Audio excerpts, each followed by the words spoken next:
What is support and resistance? Support and resistance is one of the most widely used concepts in trading. As you can see, this zigzag pattern is making its way up, creating a bullish trend.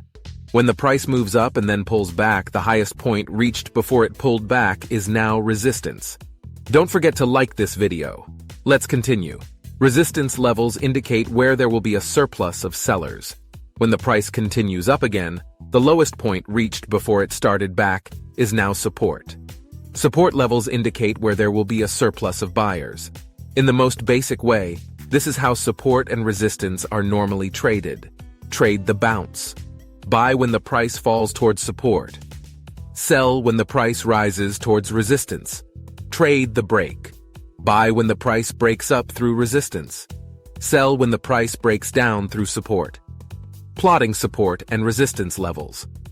One thing to remember is that support and resistance levels are not exact numbers. With candlestick charts, these tests of support and resistance are usually represented by the candlestick shadows. Notice how the shadows of the candles tested the 1.4700 support level. At those times, it seemed like the price was breaking support. In hindsight, we can see that the price was merely testing that level. So how do we truly know if support and resistance were broken?